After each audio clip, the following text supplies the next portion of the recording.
भाई बीपी शास्त्री जी का और फूलन क्रांति पार्टी के राष्ट्रीय अध्यक्ष भाई कश्यप अरविंद पीर जी का, पत्रकार बंधुओं का और प्रिंट और इलेक्ट्रॉनिक मीडिया का, जिन्होंने पीस पार्टी के मिशन को जनता तक हमेशा पहुंचाया है। साथियों, आज चर्चा होनी है। आपकी भी जो विचारधारा होगी हम सुनेंगे, उसका विश्लेषण भी करेंगे। आपका जो सुझाव होगा उसका भी हम सम्मान के साथ अपने कार्यक्रमों में समायोजित करेंगे और इस तरीके से एक ऐसा निर्णय लिया जाएगा कि समाज के, देश के सभी वर्गों को, चाहे वो किसी धर्म का हो, किसी जाति का हो, किसी वर्ग विशेष का हो, किसी इलाके का हो, उसको संविधान के अनुरूप, संविधान के हिसाब से न्याय मिले और उसे सम्मान के साथ विकास करने का अवसर मिले। हमारा संविधान इस देश को जिन लोगों ने आज़ाद कराया, जिन लोगों ने अपने जान माल की कुर्बानी दी और जिन लोगों ने अपने स्वार्थ को पीछे रख करके जनता और देश के लिए काम करने का काम किया, उन लोगों की सहभागिता रही है हमारे संविधान को बनाने में। और जो लोग नहीं जानते उन्हें मैं बताना चाहता हूं, इस देश के लिए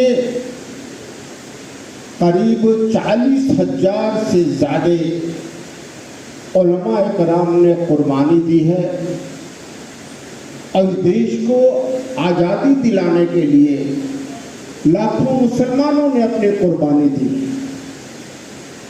क्योंकि उन्हें गुलामी पसंद नहीं थी, वो आज़ादी पसंद थी और अपनी स्वार्थ के बजाय वो देश के लिए और इस समाज में इंसाफ के लिए और इस समाज की जनता के लिए वो उद्धार चाहते थे, उत्थान चाहते थे और सम्मान के साथ जीने का अवसर चाहते थे। बहुत सारी गलतफहमियां हैं इस समाज में, बहुत सारी गलतफहमियां सिर्फ इस्लाम, दीन इस्लाम को मानने वालों में नहीं, जिन्हें हम मुसलमान कहते हैं, बल्कि सनातन धर्म के मानने वालों में भी, जिन्हें हम हिंदू कहते हैं, बौद्ध धर्म के मानने वालों में भी और सिख धर्म के मानने वाले। और मैं ये भी कह सकता हूँ, आज मैं बिल्कुल सत्य और दावे के साथ कह सकता हूँ कि जो लोग देशभक्त कहते हैं अपने आप को, शायद वो देशभक्ति के बारे में जानते भी नहीं हैं। जो अपने को इस देश के संचालन करने वाले हैं, जो इस देश के संविधान का शपथ लेते हैं, शायद वो संविधान को नहीं जानते और अगर जानते भी हैं तो उस पर चलते नहीं। वो देश के साथ भी अन्याय करते हैं, संविधान के साथ भी अन्याय करते हैं, समाज और जनता के साथ भी अन्याय करते हैं और अपने को देशभक्त कहते हैं और न्यायपरक कहते हैं। साथियों, इस्लाम, दीन इस्लाम में बहुत सारी भ्रांतियां हैं और बहुत सारी भ्रांतियां हैं और वो भ्रांतियां हैं कि दीन इस्लाम का इस संविधान से और राजनीति से, सियासत से कोई मतलब नहीं है। मैं ये बताना चाहता हूँ कि दीन इस्लाम का इस देश से, इस संविधान से और सियासत से एक अटूट रिश्ता है। बिना उसके दीन इस्लाम पूरा नहीं होगा।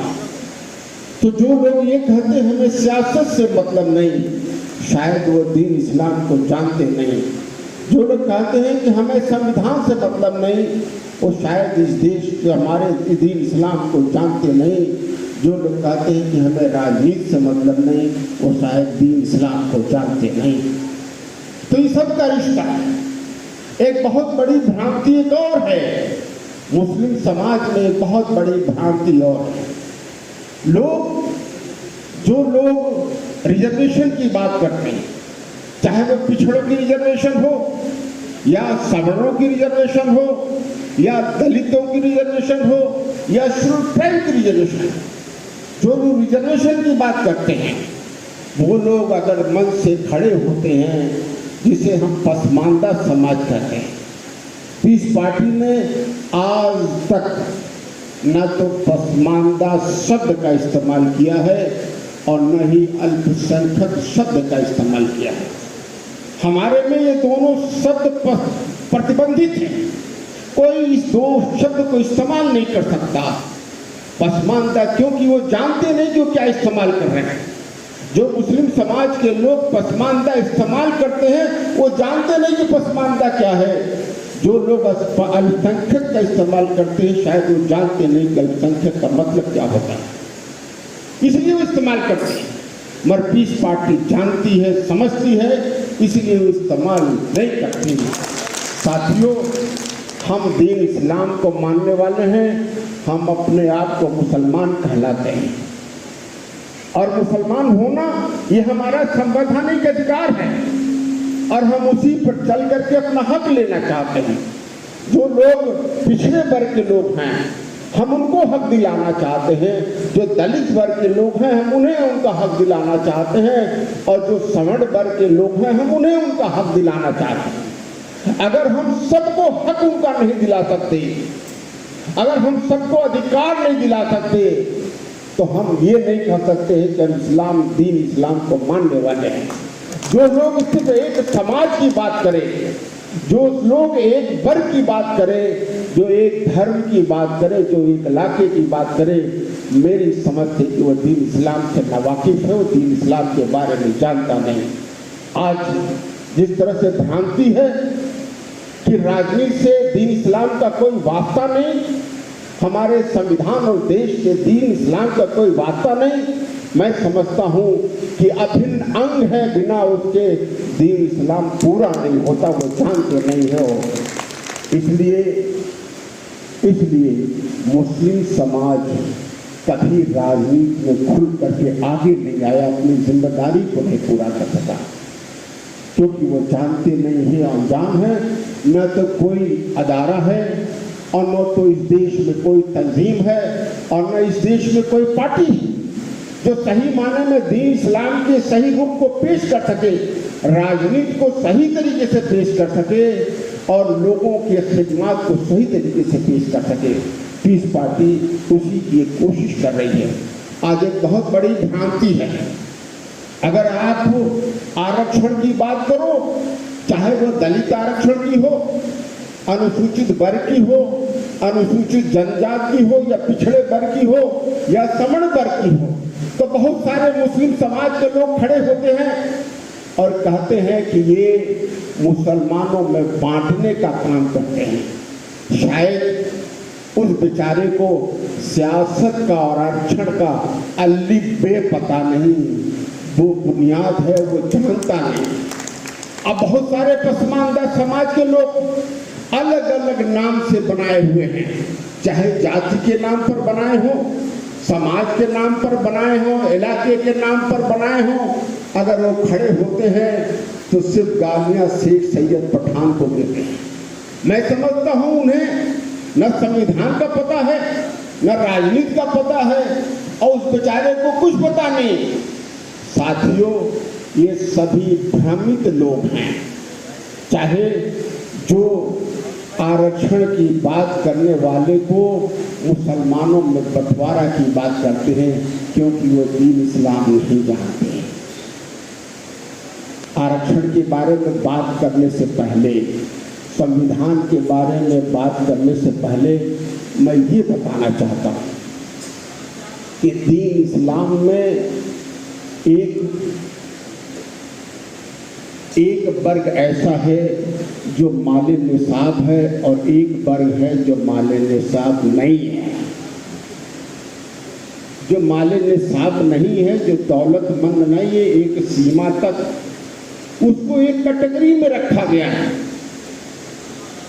और वही ज़कात और सदकात का पैसा ले सकता है, मगर वो लेता है और जो माले निसाब है उसे देना लाजिम है, फर्ज है। तो दीन ने बांट दिया है लोगों को, मुसलमानों को नहीं बांटा। दीन तो ये कहता है कि जो हमारे नबी पर, हमारे रब पर जो इत्मीनान करता है, ईमान रखता है, सब भाई हैं, मगर उन भाइयों में जो कमजोर है उसको उसका हक है लेना, और जो कम ताकतवर है उसका हक है देना। तो इसका मतलब ये नहीं कि दीन ने मुसलमानों को बांट दिया है। इसी तरह से हमारे संविधान ने कहा है, हमारे इसमें दीन की भलाई है, मुसलमानों की भलाई है। अगर ये बांटा गया है तो मुसलमानों की भलाई है, हमारे दीन की भलाई है। ये नहीं है कि बांटना है। इसी तरीके से संविधान ने जो बना है वो देश हित में है, समाज के हित में है, जनता के हित में है। क्योंकि संविधान मानता है, ये हर देश मानता है कि जब तक देश के सभी नागरिकों का विकास नहीं होगा तब तक ये देश आगे नहीं बढ़ सकता, समाज में समरसता नहीं हो सकती। ये हमने फैसला नहीं किया है, ये उन लोगों ने फैसला किया है जो ये चाहते थे, जिन्होंने अपना खून दिया है, जिन्होंने अपना सब कुछ न्यौछावर किया है, उन लोगों ने संविधान बताया है। और वो बताया है कि जो समाज में जो कमजोर है, शिक्षा के तौर पर, तालीमी तौर पर और सामाजिक तौर पर जो भी कमजोर है उसे आरक्षण मिले, आरक्षण मिले उसे। संविधान ने ये नहीं कहा उसे जमीन दे दो, जायदाद दे दो, पैसा दे दो, सब कुछ दे दो।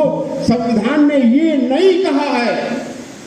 पिछड़ापन दो तरीके का है, एक तालीम में पिछड़ापन और एक रिजर्वेशन। एक पिछड़ापन जो समाजी तौर पर हो, जो समाज में कमजोर माना जाए, और जो तालीम में कमजोर हो वो पिछड़ापन है। और उसको बढ़ाने का वाहिद रास्ता एक है, संविधान ने बताया है। उसको इस देश को आगे बढ़ाने के लिए, इस समाज को आगे बढ़ाने के लिए, समाज की तरक्की के लिए आरक्षण देना है। तो जो लोग इस आरक्षण का विरोध करते हैं, जो लोग आरक्षण देना नहीं चाहते, जो मजहब के नाम पर बांटते हैं, वो देश के विरोधी हैं, संविधान के विरोधी हैं। वो कैसे राष्ट्रभक्त कैसे हो सकते हैं? वो दीन को कैसे मान सकते हैं? दीन कहता है कि जो कमजोर हैं उनकी मदद किया जाए, मदद लेना उनका हक है, और जो ताकतवर हैं उनको मदद करना उन पर फर्ज है। तो यही तो संविधान ने किया है। इसलिए दीन की तरीके पर चलता है हमारा संविधान। दीन इस्लाम के तरीके उसके मुखालिफ नहीं है। जो नहीं जानते वो कहते हैं मुखालिफ है, इससे कोई मतलब नहीं। साथियों, तो मैं ये कह रहा था कि संविधान आज आरक्षण, सवर्ण वर्ग में आरक्षण है, आज पिछड़े वर्ग में आरक्षण है, आज अनुसूचित जाति में आरक्षण है, आज अनुसूचित जनजाति में आरक्षण है। अब कुछ चीजें आपको साफ तौर पर समझनी पड़ेगी, गौर से सुनिएगा। आज जो मीटिंग बुलाई गई है इसका सिर्फ एक मकसद है कि एक परिचय हो जाए, एक जानकारी हो जाए कि आरक्षण क्या है और संविधान हमारा क्या है। इस मुहिम को इंशाअल्लाह नवंबर तक मैं खुद बिजी किसी काम में हूँ।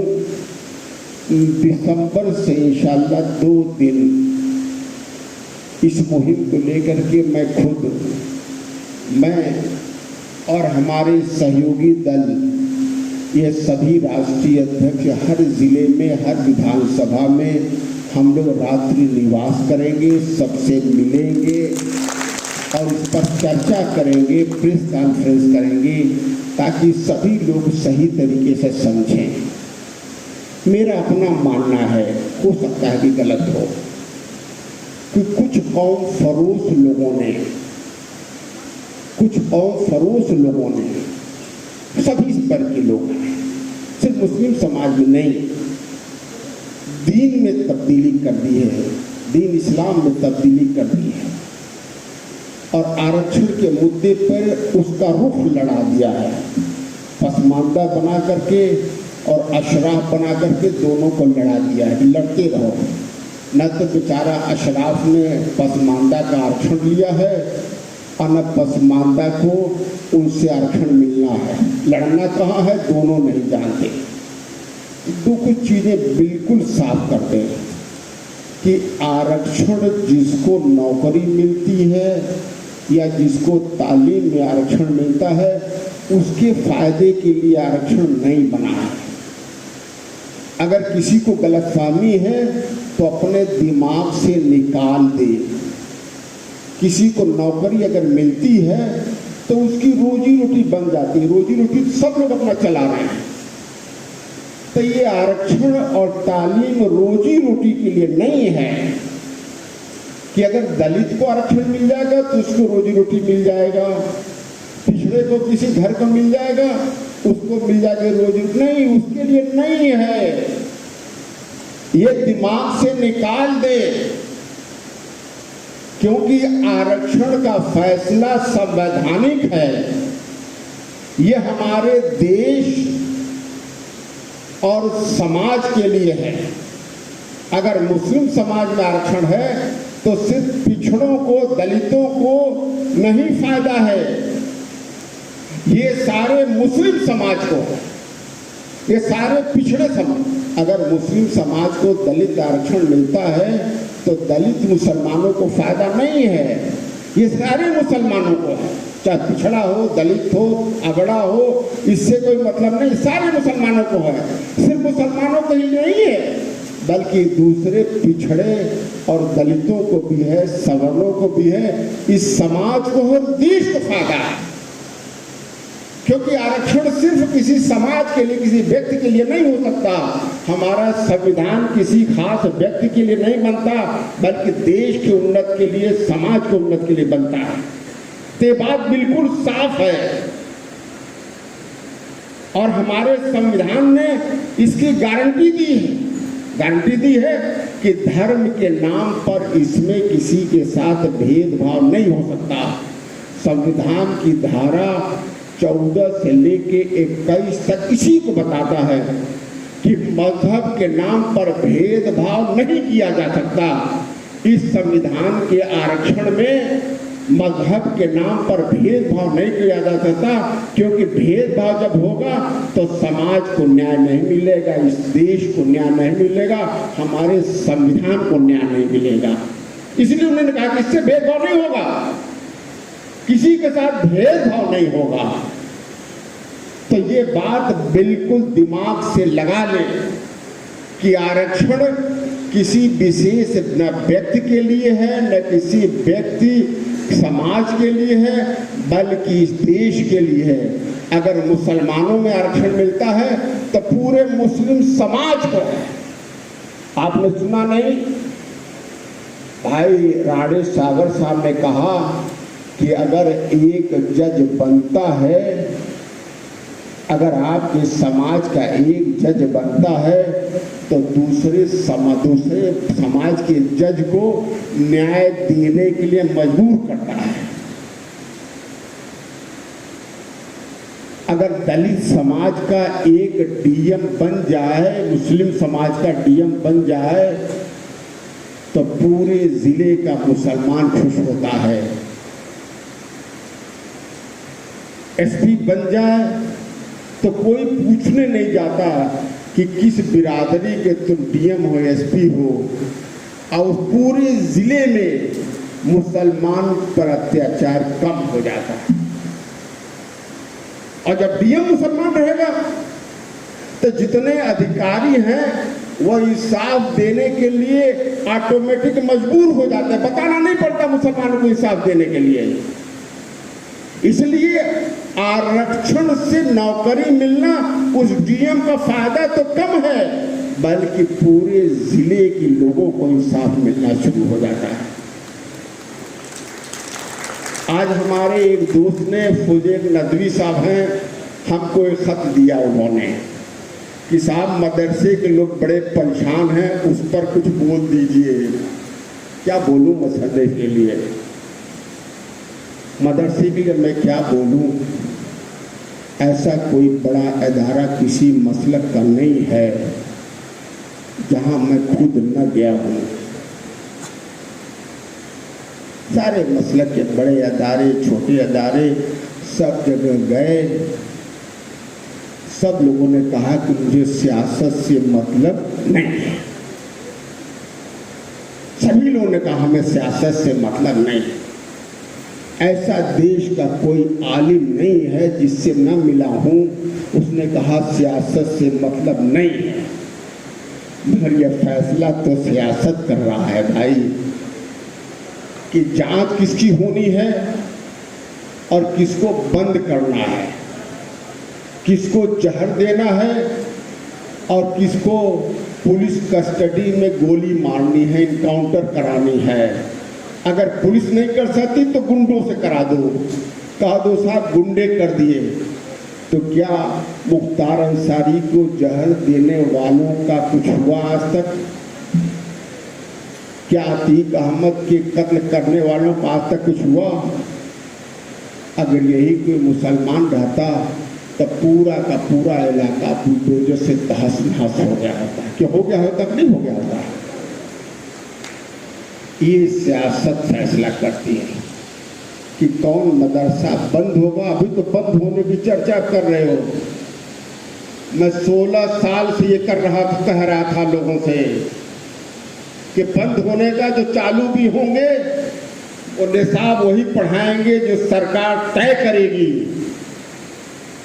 जो सरकार तय करेगी वही पढ़ाना पड़ेगा। आपका निजाम नहीं चलेगा, वो पढ़ाना पड़ेगा जो सरकार चलाएगी, और वही लोगों को रखना पड़ेगा जो सरकार तय करेगी। मदरसा नाम रहेगा, पढ़ाया जाएगा वहाँ वो सब्जेक्ट जो सरकार तय करेगी। तो ये सियासत तय करती है। तो हमने दीन समझा नहीं और हमने छोड़ दिया दूसरों के भरोसे। 25% है मुसलमान उत्तर प्रदेश में। अगर किसी को 1% भी शक है तो मुझसे बात कर लेगा। मैंने लखनऊ हाई कोर्ट में हमने एक मुकदमा किया था आज से करीब 2010-11 में, और आज जो चीफ जस्टिस हैं वो लखनऊ और इलाहाबाद हाई कोर्ट के चीफ जस्टिस थे। हमने मुकदमा किया था, मऊ जिले का एक एक घर का सर्वे कराया और ये पाया कि 37% मुसलमानों का नाम वोटर लिस्ट में नहीं है। पूरे मऊ जिले का 37% मुसलमानों का नाम वोटर लिस्ट में नहीं है। और हाई कोर्ट में हमने मुकदमा किया, और आज चंद्रचूड़ साहब जो चीफ जस्टिस ऑफ इंडिया है, वो chief justice Allahabad high court थे। उन्होंने और एक और जज ने उस मुकदमे को देखा और ये फैसला किया। इलेक्शन कमीशन के लोग हाजिर हुए, उनके वकील, और हमने एक एक व्यक्ति का 37% लोगों का, हमने एक एक लोगों का वोटर लिस्ट में नाम डालने के लिए फॉर्म भर करके पूरा हाई कोर्ट में जमा कर दिया कि इनका नाम, हमने फॉर्म भी भर दिया और इनका नाम वोटर लिस्ट में दर्ज हो जाए। हाई कोर्ट ने फैसला किया कि इन सभी लोगों का नाम वोटर लिस्ट में दर्ज किया जाए। इलेक्शन कमीशन के वकील ने कहा कि सबका नाम दर्ज होगा, मगर एक भी आदमी का नाम आज तक दर्ज नहीं हुआ। हमारा पास फैसला अभी भी है। अगर आप लोग चाहें तो फैसला जो कि अवेलेबल है, सरकारी डॉक्यूमेंट है, आप ले सकते हो। मैं नहीं दाखिल हुआ। आज जो दलित समाज के लोग हैं, मुस्लिम समाज में, वो जानते नहीं कि हम दलित हैं। वो अगर हिंदू समाज में है, सिख में है, अगर बौद्ध में है, तो उन्हें अनुसूचित जाति का फायदा मिल रहा है। अंसारी हैं, मंसूरी हैं, कुरैशी हैं, धोबी हैं, हलालखोर हैं, कलाबाज है, चिड़ियाबाज है, नट हैं, बंजारे हैं। ऐसे करीब 36 बिरादरियां हैं मुस्लिम समाज में, जो उत्तर प्रदेश में 50% आबादी से ज्यादा है। शाह अलवी हैं, तो ये बिरादरियां 50% से ज्यादा, वो नहीं जानते कि हम दलित समाज में। ये बिरादरियां जो सिख में हैं और जो बौद्ध में हैं, हिंदू हैं, उन्हें अनुसूचित जाति का आरक्षण मिल रहा है। 25% आपकी आबादी है, मगर सरकारी आंकड़े में 20% है। तो जिस तरीके से नाम आपका वोटर लिस्ट में दर्ज नहीं है, इसमें मैं समझता हूं कि हर आदमी इसमें सहमत होगा कि पूरा पूरा मोहल्ला वोटर लिस्ट में नहीं होता, पूरा पूरा घर वोटर लिस्ट में नहीं है। आप लोग सहमत है भाई कि नहीं है, है? इसी तरीके से आपका नाम मर्दमशुमारी में दर्ज नहीं है। एक मैं आंकड़ा देता हूं कि एक देवरिया जिला है, मेरे पास सारे आंकड़े हैं। देवरिया जिला है, देवरिया जिले में पहले सिर्फ देवरिया था, उसके बाद देवरिया और कुशीनगर हो गया। तो सरकारी आंकड़ा 10 साल में होता है। अभी पिछला आंकड़ा 2011 का है, मेरे 21 का आया नहीं है। तो सरकारी आंकड़े में जब देवरिया जिला था, जितनी आबादी देवरिया जिला में मुसलमानों की थी, जब 10 साल में देवरिया से कुशीनगर और देवरिया बलिया 2 जिला हो गया, तो दोनों जिले की अगर मुस्लिम आबादी जोड़ेंगे आप, तो उससे 10 साल पहले से कम हो जाती है। कहीं नहीं हुआ। वह हिंदू समाज की आबादी 20% बढ़ गई और मुस्लिम समाज की 10% कम हो गई। तो ये मर्दमशुमारी का आंकड़ा है, क्योंकि दलित समाज का और मुस्लिम समाज का इस मर्दमशुमारी में आंकड़ा देना जरूरी होता है बिला तहसील वाइज। याद रखिएगा, मुस्लिम समाज का और दलित समाज का आंकड़ा कितना है और मजहब के हिसाब से तहसील वाइज देना जरूरी होता है आंकड़े में। पूरे टोटल पॉपुलेशन और हर तहसील में मुसलमान कितनी आबादी है और दलित कितनी आबादी है, हर 10 साल में देना होता है, मगर और किसी समाज का नहीं देना होता है। इसलिए आंकड़ा आप देख लो, मिल जाएगा आपको। तो मैं ये कह रहा था कि अगर उसका 50% भी मुसलमान है, अगर अनुसूचित जाति में अगर मिल जाए उसे, तो कम से कम 12 से 13%। तो मैं कह रहा था कि 12 से 13% नौकरी में मुसलमान होगा। तो 12 से 13% नौकरी में अगर मुसलमान हो, तो क्यों हो जाएगा 12 से 13%? अगर समण में आप उसकी आबादी के हिसाब से रख दोगे, पिछड़े में रख दोगे, तो अपने परसेंटेज में नहीं आ पाएगा, क्योंकि वहां अनुसूचित जाति से मुकाबला करना है। अंसारी को, मंसूरी को, कुरैशी को, अलवी को, वो चमार भाइयों से, धोबी भाइयों से, पासी भाइयों से, बेलदार भाइयों से वो कंपटीशन में मुकाबला करना है। और अगर आप पिछड़े में हो तो आपके कुर्मी भाइयों से, जाट भाइयों से, गुर्जर भाइयों से, आपको यादव भाइयों से मुकाबला करना है, तो आप उसके तादाद के बराबर नहीं आते, तो उसके तादाद के बराबर आओ। दलित कमीशन ने भी कहा कि भाई दलित मुसलमानों को आरक्षण मिलने से हमें कोई एतराज नहीं है। पिछड़े वर्ग ने भी कहा कि दलित मुसलमानों को अनुसूचित जात में आने से हमें कोई एतराज नहीं है। अल्पसंख्यक आयोग ने भी कहा मुसलमानों को दलित आरक्षण मिलने से हम सहमत हैं, हमें कोई एतराज नहीं है, और फिर भी नहीं हो रहा। अभी बताया भाई हमारे डॉक्टर विजय पटेल जी ने कि 90 के करीब से मुकदमा चल रहा है अनुसूचित जात के आरक्षण का, मुसलमानों का, हम भी उसमें हिस्सा है। CAA का मुकदमा जो मजहब के नाम पर नागरिकता मिलने का, शहरियत मिलने का जो मुकदमा है वो 2019 से चल रहा है। पहला मुकदमा पीस पार्टी ने किया था इस पर सुप्रीम कोर्ट में। क्यों फैसला नहीं हो रहा है? फैसला क्यों नहीं हो रहा है? जितने अपराधी रहे, चाहे वो बाबरी मस्जिद गिराने में या मुजफ्फरनगर के दंगे में, किसी को सजा नहीं हुई। किसी को हुई सजा भाई? किसी को सजा नहीं हुई। तो सजा नहीं हुई किसी को, चाहे मदरसे का हो, चाहे मॉब लिंचिंग का हो, चाहे हर थाने में हो, चाहे ब्लॉक में हो, तहसील में हो, जिले में हो। अगर आपके साथ भेदभाव होता है मजहब के नाम पर, तो ये नहीं होगा,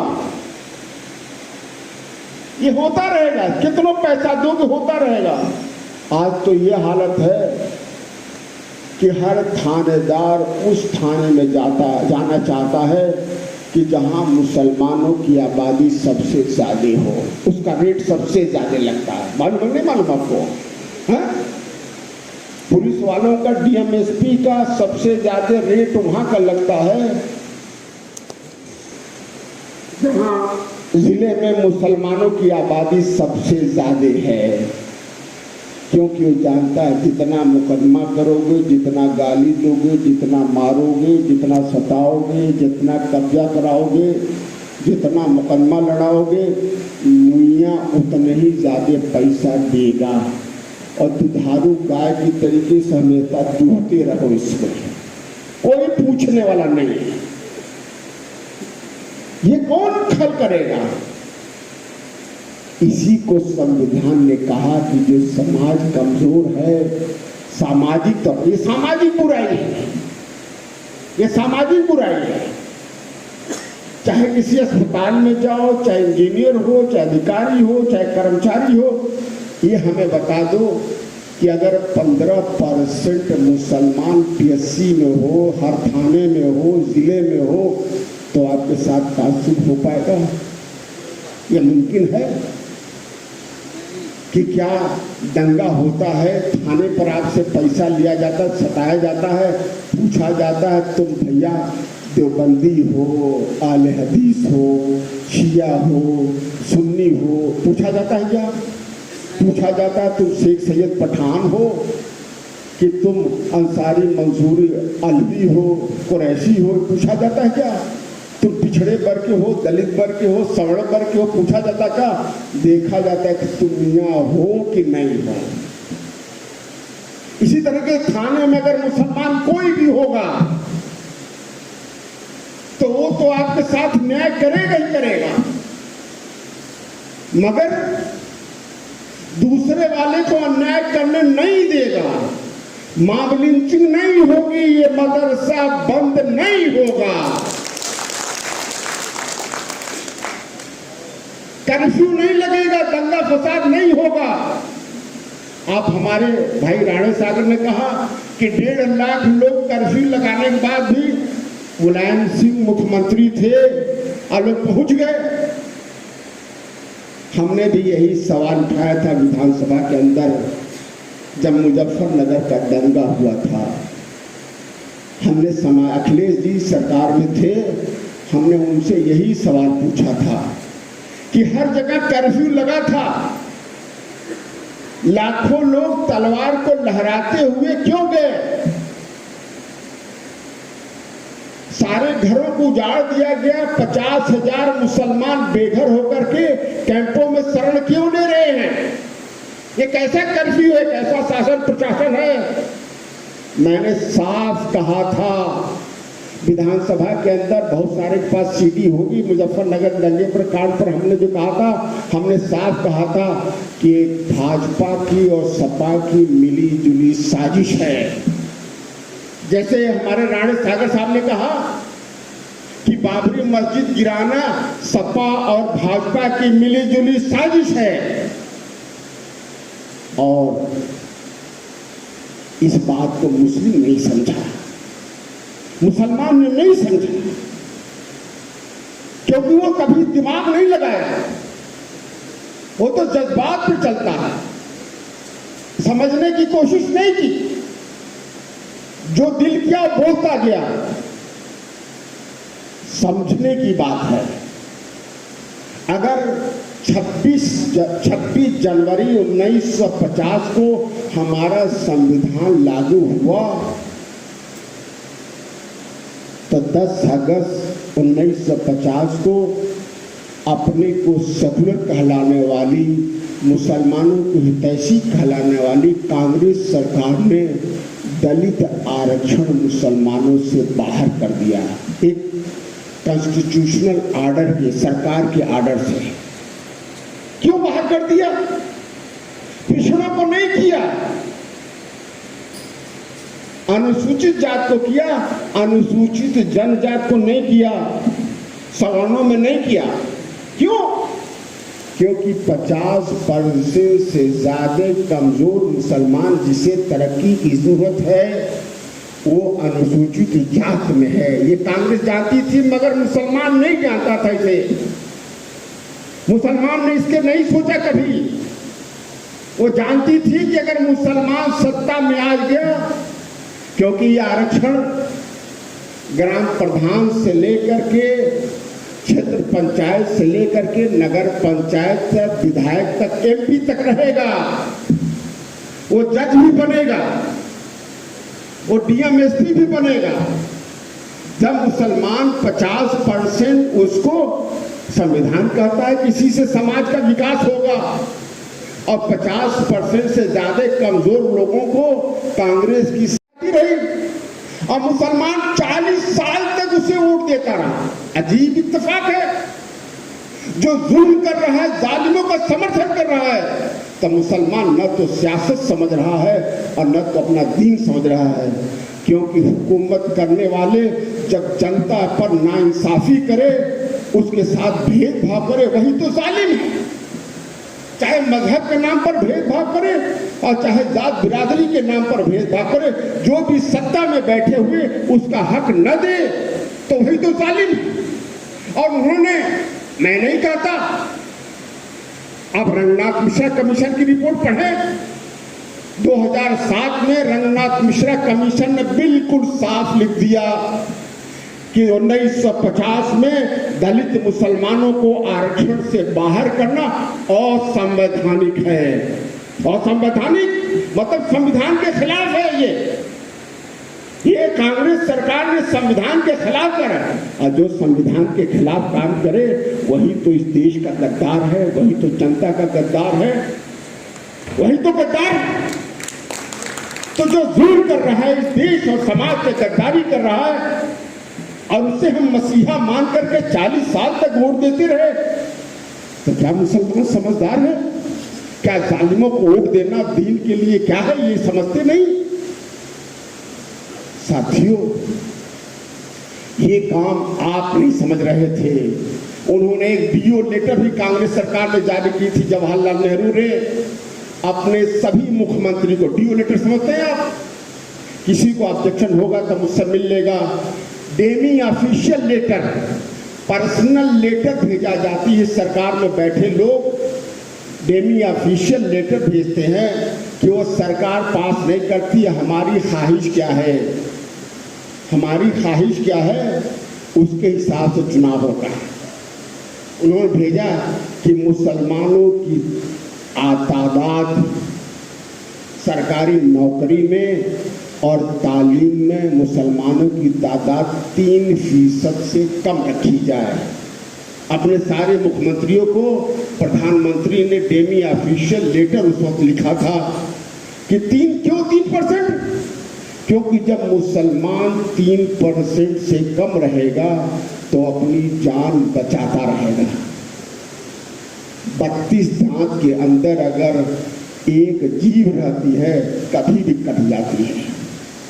वो बेचारा अपनी समाज का मदद नहीं करेगा, वो तो अपनी नौकरी बचाता रहेगा, वो डरता रहेगा सबसे। वो करेगा क्या? मुसलमानों को तो नाम नहीं लेगा। आज किसी ऑफिस में चले जाओ आप, किसी मुसलमान अधिकारी को सलाम करो, वो इधर उधर देखने लगेगा कि शायद कोई देख तो नहीं रहा कि मुसलमान समझ के को सलाम कर रहा। वो ये कांग्रेस ने किया और यही समाजवादी ने किया। समाजवादी ने 2012 की बात कहूं, उन्होंने मैनिफेस्टो में लिखा अपने कि हम जीत जाएंगे मुसलमान तो तुम्हें 18% आरक्षण देंगे। समाजवादी वालों से पूछो ना कि हम 18% आरक्षण देंगे। मैंने पूछा विधानसभा में कि मुख्यमंत्री जी आपने 18% मुस्लिम समाज को आरक्षण देने की बात की, उस पर चर्चा ही नहीं हुई। कहा हमारे एजेंडे में नहीं है, सरकार के एजेंडे में नहीं है। और उन्होंने आरक्षण का देने का, मुसलमान अभी भी वोट देता है, उन्हें भी कहता है नौजवान मुसलमान, अखिलेश भैया तुम पर जवानी कुर्बान। जो सबसे बड़ा जालिम, जो उसका हक ले रहा है, मगर उन्होंने भी डेमी ऑफिशियल लिखी, उन्होंने डेमी ऑफिशियल लेटर खुद लिखी, अखिलेश जी ने भी लिखी और 50% से ज़्यादा अपने समाज को, यादव बिरादरी को चपरासी से लेकर के और एसडीएम तक की नौकरी उन्हें दी। मगर मुसलमान को 2% भी नहीं। सिर्फ मुसलमान को ही नहीं, अरे आज घारे हमारे कुर्मी भाई भी बहुत चिल्ला रहे थे, दे रहे थे, इनको भी नहीं मिला, निषाद भाई को भी नहीं मिला, दलित भाइयों को नहीं, किसी पिछड़े वर्ग को नहीं, 50% नहीं मिला।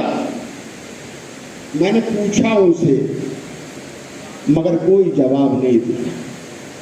साथियों, आज मोदी जी हैं, कहते सबका विकास सबका साथ।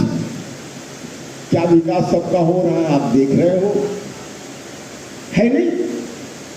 सबका विकास सब कहते पसमानदा। हमने एक ट्वीट किया, ये है मुस्लिम में बांटने का तरीका।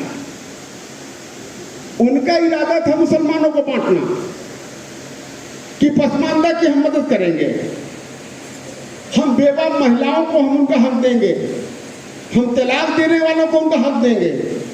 अरे तुम क्या दोगे भाई? इस्लाम तो पूरे इसी दुनिया में जितनी भी दुनिया है सबको दीन इस्लाम उनका हक देता है। आप क्या दोगे? ये है तोड़ने की साजिश। हमने कहा कि अगर देना है तो संवैधानिक न्याय दे दो उसे। असंवैधानिक न्याय ये है कि अनुसूचित जात का आरक्षण दे दो उन्हें। अगर उनके लिए आप दिल तड़प रहा है आपका, ये सारे नाटक हैं दोस्त, सारे नाटक।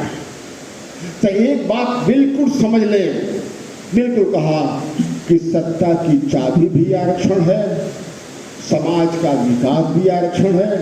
आरक्षण जिसको मिलना उसका फायदा नहीं है, बल्कि पूरे समाज का है, उस कौम का है, समाज का है, देश का विकास इसमें है, छिपा हुआ है।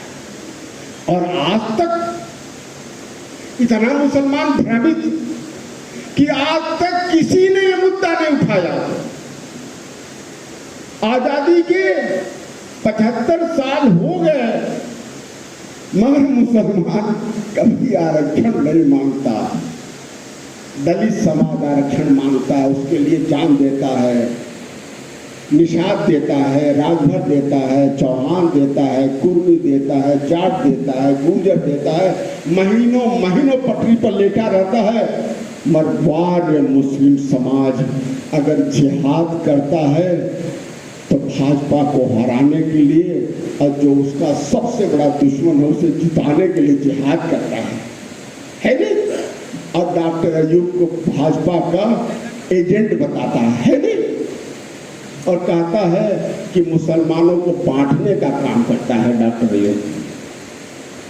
ये साजिश है, इसको समझना पड़ेगा। अगर हम अपने दीन की सुरक्षा चाहते हैं, अगर हम यहाँ भी कामयाब होना चाहते हैं और मरने के बाद भी कामयाब होना चाहते हैं, सुखी होना चाहते हैं, तो हमें अपने समाज को भी इंसाफ देना पड़ेगा, दलित समाज को भी देना पड़ेगा, पिछड़े समाज को भी देना पड़ेगा, सवर्ण समाज को देना पड़ेगा। ये हमारा काम है। और इसीलिए मेरे रब ने कहा, मैं अपने रब की बात कह दूं कि मेरे रब ने कहा कि तुम बेहतरीन उम्मत इसलिए हो, याद रखिएगा, मेरे रब ने दीन इस्लाम को मानने वाले को और हमारे नबी के खादिमों को कहा कि तुम इसलिए बेहतरीन उम्मत हो, सबसे बेहतर हो कि तुम अच्छाई का हुक्म देते हो और बुराई से रोकते हो।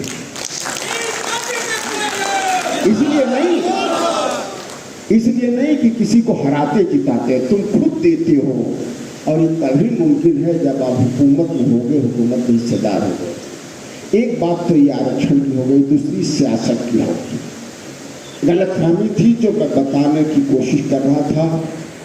सियासत, बहुत सारी गलतफहमी एक और सियासत में भी है, और सियासत में गलतफहमी है कि हम तो माइनॉरिटी में हैं, हम तो माइनॉरिटी में हैं, कमजोर हैं, हम कैसे हुकूमत में हो सकते हैं। पार्टी जब बनी थी तो मुझसे लोग कहते थे कि ये तो संविधान में है कि मुसलमान मुख्यमंत्री और प्रधानमंत्री हो ही नहीं सकता। मैं हंसता था, ये आम लोगों के जहन में था कि हो ही नहीं सकता, मुसलमान नहीं हो सकता। हमारा संविधान कहता है कि जिसको समर्थन मिलेगा वो होगा। जैसे भाई राणा सागर ने बहुत बढ़िया कहा कि अगर 36 में अगर 10 मुसलमान रहेंगे तो उस 26 को गलत करने नहीं देंगे, सांप्रदायिक व्यवहार नहीं, क्योंकि भी मुकदमा कोई फैसला नहीं हो रहा। आप देखते नहीं हो, आजम खां पर अगर आचार संहिता का मुकदमा होगा, उनके बेटे पर मुकदमा होगा आचार संहिता का, तो उनको 2 साल की सजा मिलेगी। नहीं समझे, 2 साल की सजा? अरे कुछ समझ में आ रही है कि नहीं समझ में आ रही है? आ रही है। तो कहाँ सोए हो? आ रही है। तो आजम खां उनके बेटे पर मुकदमा होगा तो उन्हें 2 साल की सजा मिलेगी। दूसरे लोगों को मुकदमा होगा तो उन्हें 2 महीने की सजा मिलेगी। मेरी बात समझ में आ रही है कि नहीं आ रही है? मैं 2 बार बलात्कार भी कर चुका है, नहीं जेल भी 3 महीना रह गया, राजद्रोही भी हो गया, NSA भी लग गया, सब लग गया है नहीं। समाजवादी पार्टी ने मुकदमा कराया था, अखिलेश जी ने मुकदमा कराया था, उसको पैसा दे के करवाया था। अभी जिंदा तो नहीं है, नहीं तो मैं कहता कि हमारे विधायक रहे रायबरेली से पूछते कि कैसे अखिलेश जी का फोन आता था कि जल्दी से मुकदमा करा दो, तो बताते आपको। फोन पे लोग बोल रहे थे कि कहाँ गए, अभी मुकदमा नहीं कराया, थाने में नहीं पहुंचे, लोग बैठे हैं वहां पर, पत्रकार भेजा था उन्होंने। आपको क्या पता क्योंकि वो जानते हैं कि अगर मुसलमान इकट्ठा हो गया अपनी पार्टी में, अपने नेतृत्व में, तो उनका धंधा नहीं चलेगा। और वो चाहते हैं कि कोई नेता न उभर पाए, नेतृत्व न उभर पावे। वो चाहते हैं मुसलमान लाचार, बेबस, कमजोर बना रहे, तभी उनका जय जयकार करता रहेगा। अगर समझ में आ जाएगा तो कहाँ जय जयकार करेगा? समझ में आ जाएगा तो कोई कुछ पीछे चलेगा? जानेगा कि हमारा दुश्मन है। तो दोस्त दुश्मन की जब पहचान हो जाएगी तो कोई पीछे दुश्मन के पीछे चलेगा। तो फोन पे मॉनिटर कर रहे थे। तो साथियों, बहुत बड़ी साजिश है, इसको समझना पड़ेगा। तो राजनीति में हमें ये बता दो, लखनऊ के लोग हैं भाई कि नहीं? कुछ लोग हैं, लखनऊ के लोग हैं। लखनऊ की आबादी मुसलमानों की 15% है। अगर जितने चुनाव लड़ने वाले हैं उन्हें पता चल जाए कि 15% नहीं 10% वोट पीस पार्टी के साथ है, तो सारे समाज के सभी मजबूत प्रत्याशी पीस पार्टी का टिकट लेने के लिए लड़ेंगे कि नहीं लड़ेंगे भाई? हाँ? लड़ेंगे ना? तो जिस तरीके से 10% मुसलमान, 12% मुसलमान दूसरे को अन्याय नहीं होने देगा। अगर थाने में 10% मुसलमान है तो किसी मुसलमान के साथ भेदभाव हो सकता है क्या? अगर पुलिस में, पीएससी में 10% मुसलमान है तो कहीं मॉब लिंचिंग हो सकती है क्या? अधिकारी कर्मचारी अगर 10% 15% मुसलमान है तो कहीं पर अन्याय हो सकता है क्या? तो हम बुनियादी मुद्दे पर कभी काम किए नहीं। हमें तो रुख बोल दिया कि भाजपा को हराओ और हमें जिताओ और फिर हम तुम्हारी सेवा करते रहेंगे। साथियों, यही एक भ्रम है मुसलमानों में फैलाया गया है। और खास तौर पर सपा के जो जाती फायदे के लिए, मैं सभी सपा के कार्यकर्ताओं को नहीं कहता, जो अपने जातियात को और कौम को, समाज को देश पर ऊपर रखते हैं, अपने फायदे के लिए जो काम करते हैं, चाहे वो सपा में हो, बसपा में हो, कांग्रेस में हो, भाजपा में हो, वो यही फैलाते हैं कि भाई तुम थोड़े से हो कैसे जीतोगे? अरे अखिलेश जी की आबादी देख तो लो। अखिलेश जी को तो कहीं भी आबादी है, बहुत सारे डुमरियागंज के हैं, वहां 35% मुसलमानों की आबादी है, 9 लाख मुसलमान है। अगर उसे किसी को पता चल जाए कि सारे मुसलमान पीस पार्टी के साथ हैं, तो कोई ऐसा प्रत्याशी है जो पीस पार्टी के टिकट के लिए सब कुछ न करे? क्या मुमकिन है? नहीं मुमकिन है। तो यही फायदा राजनीति में भी होता है। अखिलेश यादव के साथ क्या है? कुछ थोड़े से यादव पिछड़े लोग इकट्ठा हुए, मुसलमान जुड़ गया। मायावती काशीराम जी के साथ क्या था? कुछ दलित और चमार भाई इकट्ठा हुए, सारा मुसलमान जुड़ गया। आप भी इकट्ठा हो गए, सारा समाज आपके साथ जुड़ जाएगा। इसी तरह से यही तो भाई राणे सागर साहब ने कहा कि कोई समाज इतना बड़ा नहीं है जितना मुस्लिम समाज है। 25% मुसलमान है इस प्रदेश में, और आपके साथ सब इकट्ठे हो जाएंगे। पहले आप तो मुत्तहिद हो, मुत्तहिद अपने नेतृत्व के लिए, मुत्तहिद अपने मुद्दे पर, मुत्तहिद अपने लोगों के साथ, दूसरे लोगों के साथ मुत्तहिद नहीं होता, मुंतशिर होता है। तो हम मुत्तहिद मुंतशिर में फर्क नहीं समझते। तो साथियों, ये गलतफहमी थी कि हम थोड़े में, राणे साहब से बिल्कुल मैं सहमत हूँ कि अगर आप इकट्ठा हो जाओ तो हम लोग दूसरी कुर्सी के लिए नहीं, हम लोग सिर्फ उत्तर प्रदेश की शासन प्रशासन के लिए नहीं, बल्कि हम प्रधानमंत्री की कुर्सी पर इंशाअल्लाह बैठेंगे और फिर इंसाफ करेंगे। मैं विधायक रहा, लोगों ने मेरी कार्यशैली देखी है। क्या किसी दलित भाई के साथ नाइंसाफी की हमने? क्या पिछड़े भाइयों के साथ, क्या मुस्लिम समाज के साथ? हमारी जो भी ताकत थी हमने सबको इंसाफ दिला, प्रशासन से भी दिलाने का काम किया, पुलिस से भी किया, और हमने विधायक निधि का एक एक पैसा उनके दरवाजे पर हर गांव में जाकर के हर समाज को उनकी हिस्सेदारी के हिसाब से दिया। यही तो इस्लाम है। और अगर इस तरीके से प्रदेश और देश की सत्ता चलाते हैं तो मैं समझता हूं कि फिर पूरा समाज आपके साथ होगा। फिर हम लोग भीख मांगने वाले नहीं होंगे बल्कि इंसाफ देने वाले होंगे। और यही तो मेरे रब ने कहा था। मेरे रब ने एक और बात कही थी। मेरे रब ने कहा था कि हमने बहुत बार, कई बार छोटी जमात को बड़े जमात पर फतह दी है। हमने कामयाबी दी। हम हक के रास्ते पर चले, इंसाफ के रास्ते पर चले, मुस्बत रास्ते पर चले, सफलता के रास्ते पर चले, हमें इंशाअल्लाह कामयाबी मिलेगी। दुनिया की कोई ताकत नहीं रोक पाएगी। आज हमारे दूसरे भाई जो जुल्म के शिकार हैं, मैं तो ये कहता हूं कि आरक्षण न सिर्फ मुसलमानों के लिए त्रस्त नहीं, पिछड़े भाइयों के लिए भी त्रस्त है, दलित भाइयों के लिए भी त्रस्त है। अगर अधिकारी वहां रहता, पिछड़े और दलित समाज का अधिकारी रहता जिसे फैसला लेना है, तो वो नहीं लिखता नॉट फाउंड सुटेबल। उनकी आबादी को आरक्षण है, मगर जो फैसला लेने वाले हैं वो नहीं है आरक्षण वाले, इसलिए उन्हें देना नहीं चाहते।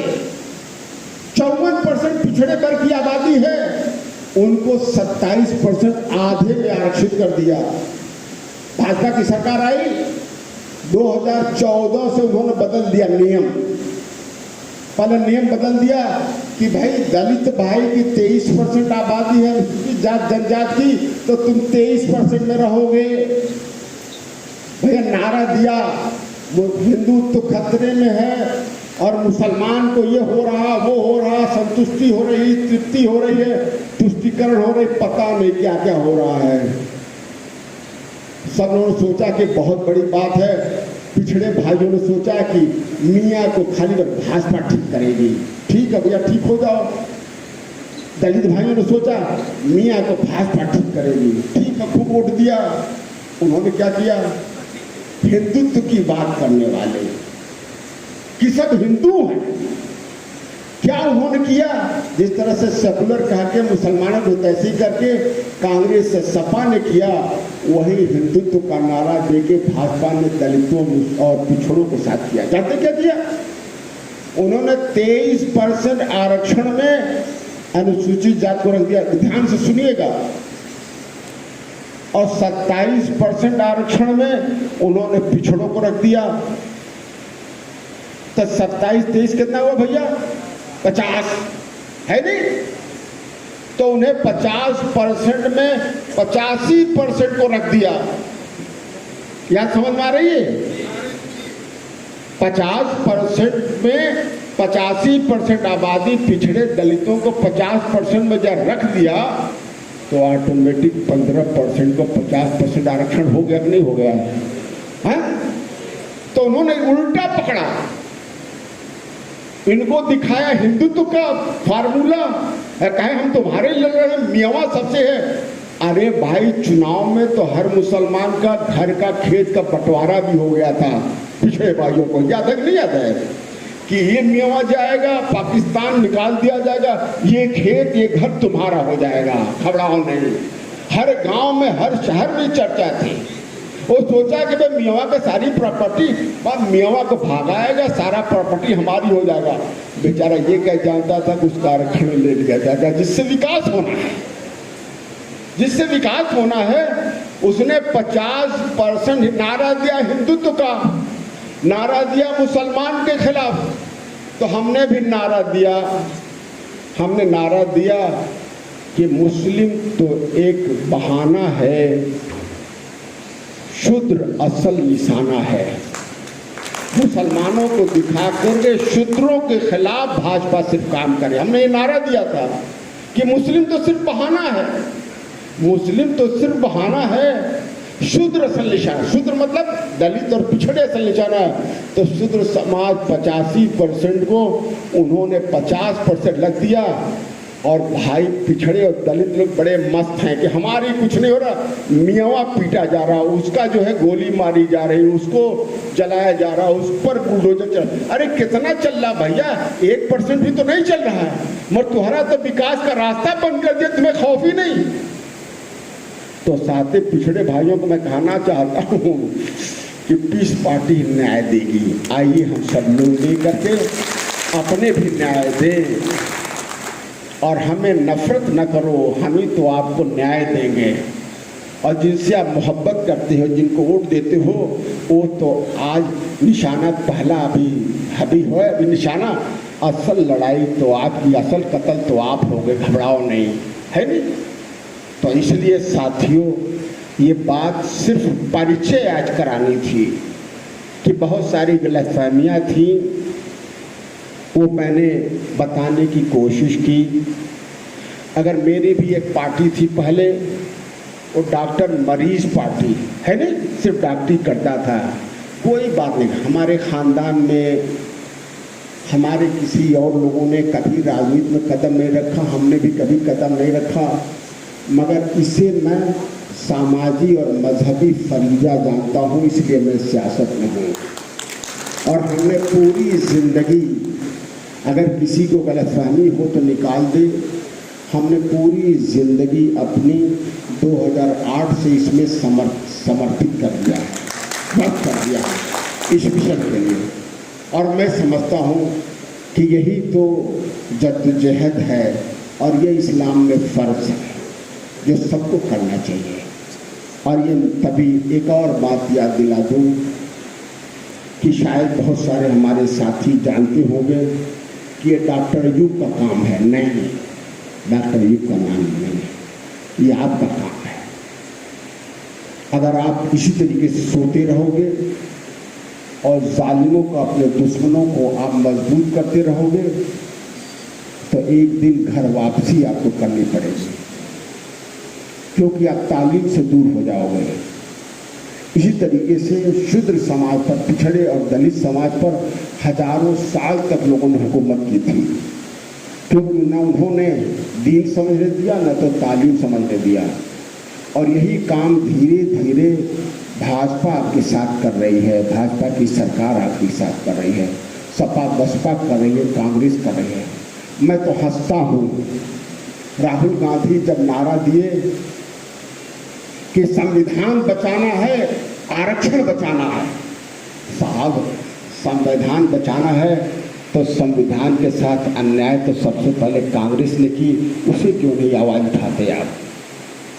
अगर आरक्षण बचाना है तो अनुसूचित जात में मुस्लिम समाज को आरक्षण नहीं मिलता, साहब उसको क्यों नहीं बताते? अगर वो कहते हैं ये सही है, सिर्फ मुसलमानों के लिए नहीं बल्कि पिछड़े दलितों के लिए भी गलत बोलते हैं। वो कोई अपने वादे, अपने मैनिफेस्टो पर सत्य नहीं है, कोई अपने वादे पर खरा नहीं उतरता। मैं तो ये चैलेंज करता हूं कि जो बात उन्होंने कहा कि हमारी सरकार आएगी तो हम बनाएंगे, तो साहब आपकी सरकार बहुत सारे प्रदेश में है, वहां लागू क्यों नहीं करते? वहां लागू नहीं करेंगे। आप उन्हें वोट चाहिए, जिस तरह से समाजवादी पार्टी को वोट चाहिए था कि हमें दे दो तो हम 18% आरक्षण देंगे, क्योंकि ये सपा बसपा कांग्रेस भाजपा ये सब जान रहे हैं कि बिना आरक्षण का किसी समाज का भला नहीं हो सकता, इसलिए आपको नहीं देने की बात करते हैं। सच्चर कमेटी है, रंगनाथ मिश्रा कमीशन, मैं केलकर आयोग की बात करूं, उसने कहा कि पिछड़ों में बांट दो, झगड़े हैं पिछड़े उनको कम दो, पिछड़े से सबसे पिछड़े उनको ज्यादा दो।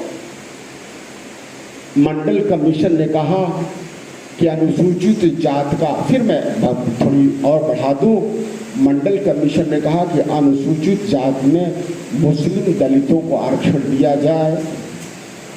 मंडल कमीशन ने कहा कि 27% के पिछड़ों में 8.144% पिछड़े समाज को आरक्षण, पिछड़े मुसलमानों को आरक्षण दे दिया जाए, क्योंकि हिस्सेदारी नहीं मिल रही है। पिछड़े में भी पिछड़े मुसलमानों को हिस्सेदारी नहीं मिल रही है, उनका हिस्सा अलग कर दिया जाए।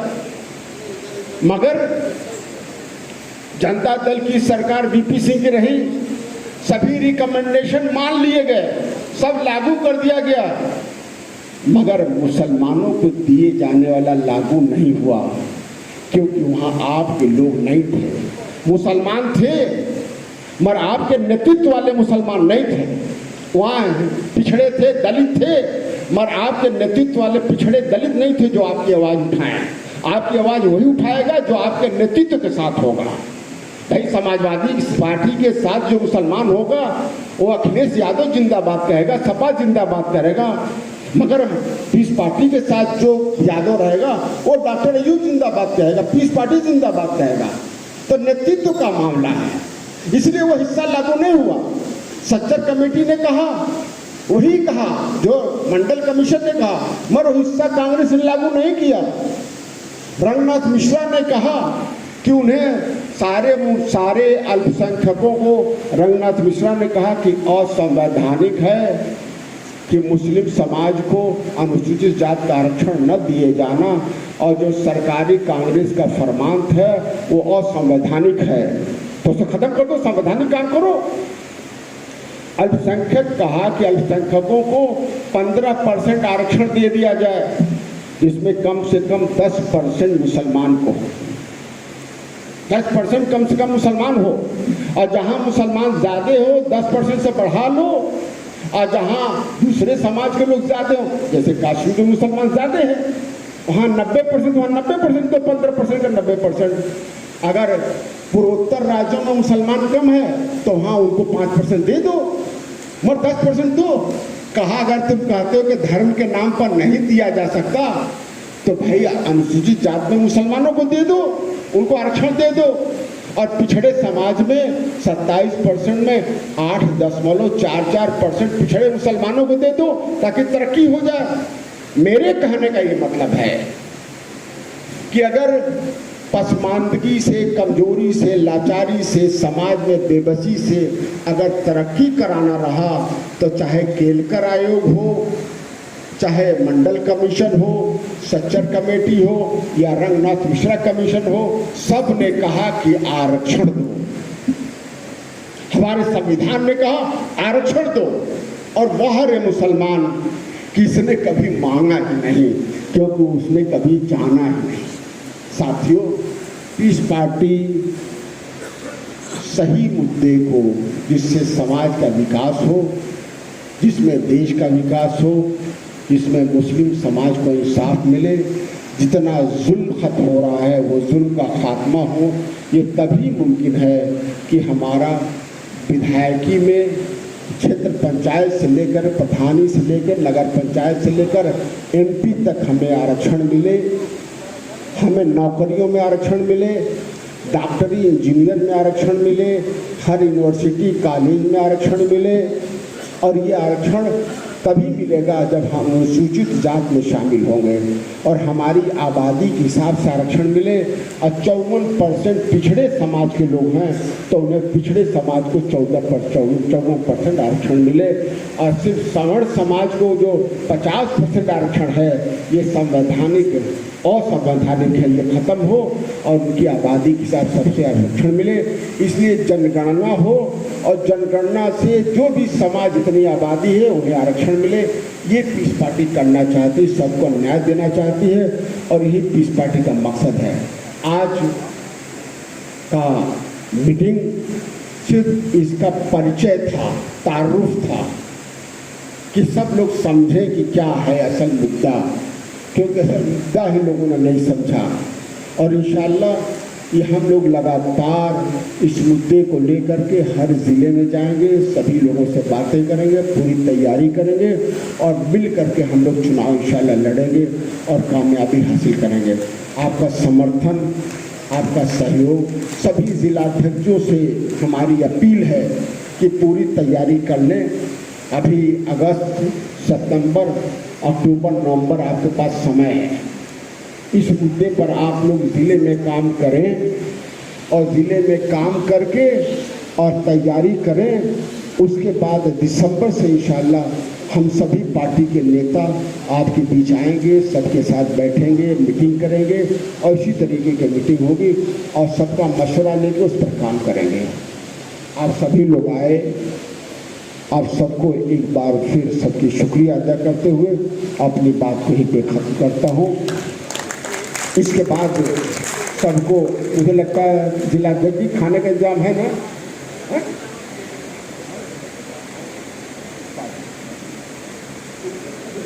अभी दे दीजिएगा। अब मैं आप दो ना, हम नहीं देंगे किसको। आप सभी का शुक्रिया। सब लोग बैठे रहिए, मुझे लगता है अभी कुछ इंतजाम करेंगे जिलाध्यक्ष जी, सबका ख्याल करें। सब लोग बैठे रहे तो मुझे लगता है बेहतर रहेगा, क्योंकि संगठित होकर के डिसिप्लिन होकर के रहना मुझे लगता है कि इस मिशन के लिए ज़रूरी है।